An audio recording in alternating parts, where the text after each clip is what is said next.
Hey, it's Alex from Android Central. I'm here today with two LG G3s. This is the pre-production Korean G3 we've been using for the past few weeks, and this is the unlocked European version, final boxed retail version for Europe.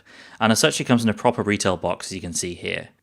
We've already unboxed this G3, but as you might expect, there aren't a whole lot of surprises lurking inside the packaging. You basically get the phone, charger, micro USB cable, and these LG Quad Beat 2 earphones, which are actually pretty good. We've been reasonably impressed with them. So let's put the box aside and concentrate on the important thing, the phone. Superficially, it's more or less the same device in Europe and Korea, but there are a few important differences. First and most obviously the branding. We've got Korean carrier branding on this Korean model, but on the European version there's just a single LG logo around the back. You also don't get the TV antenna outside of Korea. That's a feature that doesn't work outside of that country anyway. Under the battery door, it's more or less the same again, a removable 3000 mAh battery that's actually the same physical battery as in both versions, same model number. You've also got micro SIM and micro SD slots. The biggest difference besides the TV antenna has to do with these contacts on the back. These are for NFC and wireless charging. As you can see, the Korean battery door only has 2 contacts for NFC, whereas the European one has 4, which means you get wireless charging and NFC. The contacts on the back of the phone are actually different too, so you can't just buy a European back and fit it to a Korean G3. In any case, the European battery door doesn't have the hole at the top for the antenna. Even with the wireless charging core, the European G3 doesn't feel noticeably heavier than its Korean counterpart, and the difference in thickness, if it is there, is also barely noticeable.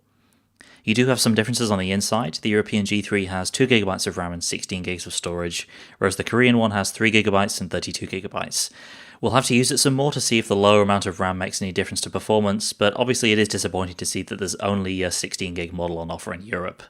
Besides that, you've got the same Snapdragon 801 processor running the show, same 13MP camera with OIS and laser autofocus on the back, and of course the same super high-res 2560x1440 resolution display. A few minor differences between the two. The colour balance of the European one seems a little more accurate, whereas the Korean model has a slight greenish tint to it. On the software side, the only real change we're seeing is the lack of preloaded apps from the Korean carriers.